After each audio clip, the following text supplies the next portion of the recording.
जयसिंगपूरमध्ये चाकू हल्ला प्रकरणातील आरोपीची पोलिसांकडून घटनास्थळी फेरफटका, नागरिकांमध्ये दिलासा. जयसिंगपूर शहरातील कायदा व सुव्यवस्था अबाधित ठेवण्यासाठी व गुंड प्रवृत्तीच्या व्यक्तींवर पोलिसांचा वचक कायम राहावा म्हणून चाकू हल्ला प्रकरणातील प्रमुख आरोपीला शुक्रवारी पोलिसांनी घटनास्थळी नेऊन पंचनामा करत फिरवले. त्यामुळे परिसरातील नागरिकांमध्ये काही प्रमाणात दिलासा व्यक्त होत आहे. शनिवार दिनांक 6 रोजी जयसिंगपूरच्या 11व्या गल्लीत किरकोळ कारणावरून वाद होऊन चाकू हल्ल्याची घटना घडली होती.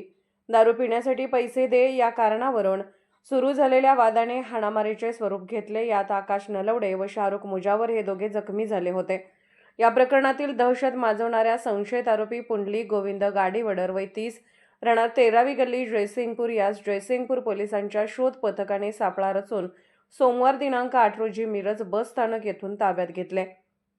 शुक्रवार दिनांक 12 रोजी दुपारी 1:30च्या सुमारास पोलीस निरीक्षक Satyawan Hake, PSI Urmila Khot, Pravin Mane, police constable Rupesh Koli, Balasaheb Gutte यांनी आरोपी गाडीवडर यास घटनास्थळी पंचनामा करण्यासाठी नेले. पोलीस ठाणे ते घटनास्थळ व नंतर क्रांती चौक मार्गे पुन्हा पोलीस स्टेशन असा आरोपीसह फेरफटका मारण्यात आला. या कारवाईमुळे शहरात कायदा सुव्यवस्थेबाबत पोलिसांची भूमिका ठाम असल्याचे पुन्हा एकदा स्पष्ट झाले आहे. Bureau report, SR news 24, Jaysingpur.